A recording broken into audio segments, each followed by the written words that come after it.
Assalamualaikum warahmatullahi wabarakatuh. Waalaikumsalam warahmatullahi wabarakatuh. Alhamdulillah, syukur nikmati la haula wala quwwata illa billah. Alhamdulillah, jumpa lagi dengan kami Santri Matoh. Terima kasih masih setia dengan channel kami. Semoga kami bisa memberikan tayangan bermanfaat. Karena tujuan kami juga kebaikan, untuk menolong orang. Untuk kali ini Santri Matoh seperti biasa akan menguasai goib, dan ini juga mungkin sudah pada tahu, ini kita akan menguak sisi goib. Nanti kita akan tarik untuk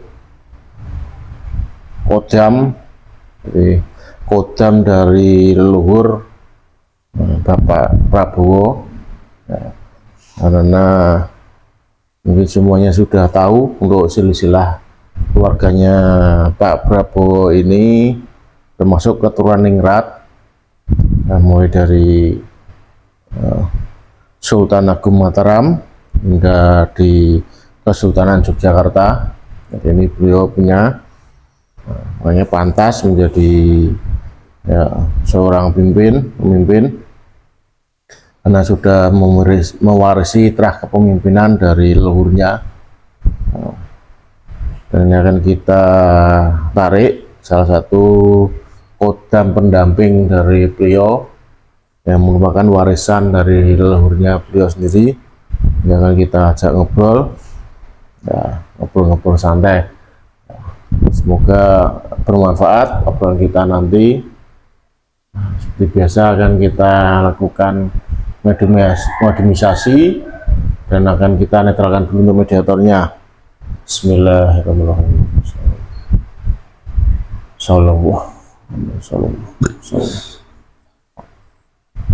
Ini akan kita langsung tarik. Kita pakai media foto. Bismillahirrahmanirrahim. Saudara kodam pendamping dari Bapak Prabowo yang berasal dari leluhurnya dari keraton atau dari kesultanan. Saudara, saya masukkan dalam tubuh media.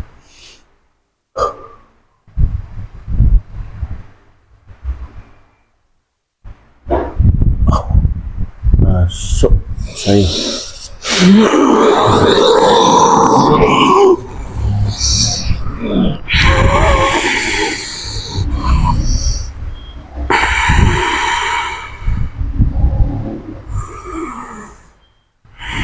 Assalamualaikum.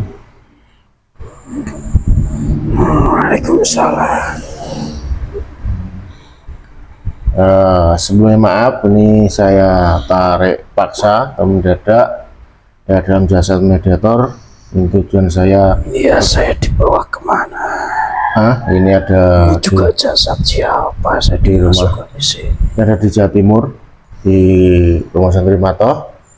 Apa benar ini kamu yang ada di jasad ini, Bapak Prabowo, yang ingin selalu mendampingi? Saya hanya mendampingi dari luar saja. Dari luar. Ini kalau boleh tahu dari golongan apa?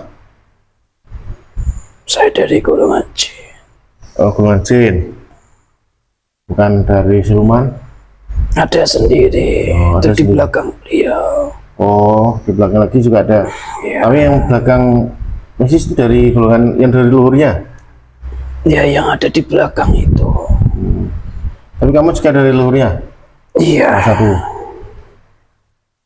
Dari keilmuannya apa dari benda pusaka? Saya dari keilmuan. Oh, dari keilmuan. Nah, ini kan saya hanya ngobrol ya. Ini kan memang secara nasab, secara keturunan, ini memang Pak Prabowo katanya kan keturunan Ningrat dari Kesultanan Sultan Agung dan Kesultanan Yogyakarta, Keraton Yogyakarta ya. Iya. Benar ya itu ya.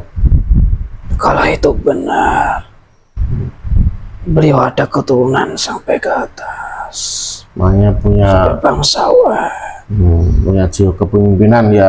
Secara darah sudah punya jiwa kepemimpinan, jadi sekarang beliau sudah menjadi pemimpin ya, berarti itu sudah memenuhi syarat lah, layak lah menjadi seorang pemimpin. Iya. Masalah ada yang nggak suka itu kan urusan masing-masing. Kalau kodam-kodam pusaka itu belum ada yang Islam semua. Cuma ini kan yang mau saya tanyakan, ini ada yang bilang atau rumornya bahwa Pak Prabowo itu katanya yang selama ini ditunggu-tunggu lah seorang pejuang Satrio Piningit. Apakah itu benar? Ya memang kalau secara tadi garis keturunan kan beliau keturunan bangsawan, berarti kan dari terah Satria kan, para kesatria. Ya tidak semuanya. Orang-orang yang memiliki darah bangsawan itu anak cucunya juga bersikap baik, tidak semuanya. Akan menggendong gelar yang besar juga bukan semuanya. Beliau tidak ada perintah atau tugas yang turun menjadi seorang Satrio Piningit, tidak ada. Oh tidak ada ya. Orang lain yang menerima tugas itu. Terah beliau memang untuk melanjutkan kepemimpinan negeri ini saja. Hanya sebagai pemimpin negeri ini aja ya. Banyak di luar sana itu keturunan-keturunan raja itu banyak, tapi tidak semuanya dalam jalannya itu bisa menjadi pemimpin besar, tidak semuanya. Jadi kayak ini kan termasuk juga sudah pilihan juga ya untuk Pak Prabowo menjadi pemimpin sekarang itu kan juga nggak mudah, udah berjuang lama baru kemarin itu disahkan pemimpin. Ya memang diserahkan tugasnya itu baru ini. Ya karena ini adalah puncak dari banyaknya sekali kejadian-kejadian aneh yang belum pernah dilalui manusia. Makanya beliau yang dinobatkan dan dibebankan untuk kegiatan ini dan permasalahan besar di negeri ini. Waduh, pengalamannya kan banyak di bidang kemiliteran. Ya memang beliau tahu semua. Dalam garisnya juga ada sosok kesatria-kesatria. Makanya beliau dalam hidupnya juga dibimbing seperti itu. Nah, orangnya kan tegas. Ya, itu kan semua pengaruh dari masa lalu, latar belakangnya, dan juga dari darah keturunannya.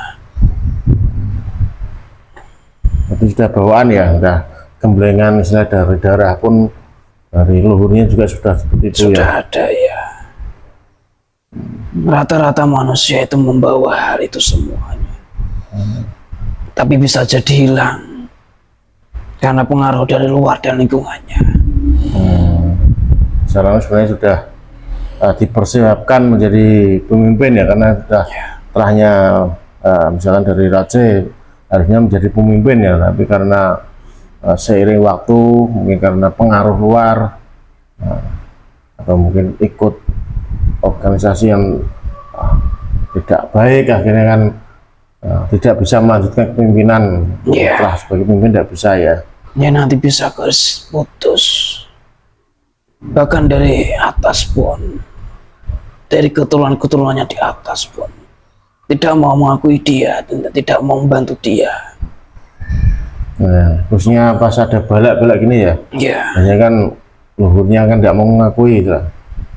Tidak mau saya mendoakan ataupun membentengi dari segala belak. Kan katanya ini kan para luhur masih ada di tanah Jawa ini, semuanya berjaga sebagai paku bumi, menjaga anak turunnya dari segala balak ya. Iya, banyak sekali leluhur-leluhur dari tanah Jawa ini dan yang ada di Nusantara ini, banyak yang turun, tapi tidak semuanya. Mereka memiliki tugas masing-masing. Itu pun mereka akur dan rukun pun juga baru beberapa tahun saja.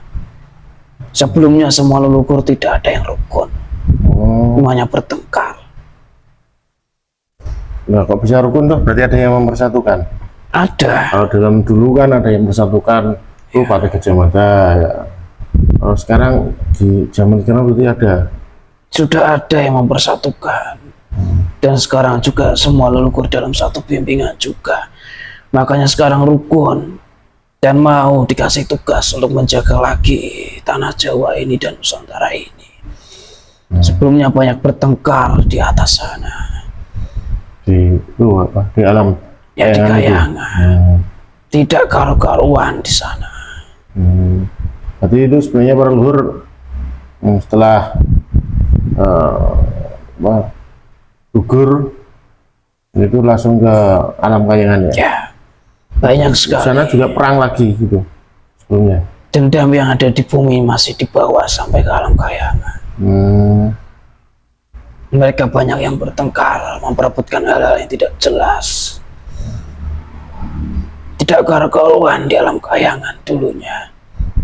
Hingga beberapa tahun kemarin, yaitu ada seseorang yang memang sudah diutus dalam garis keturunannya, mampu mempersatukan mereka.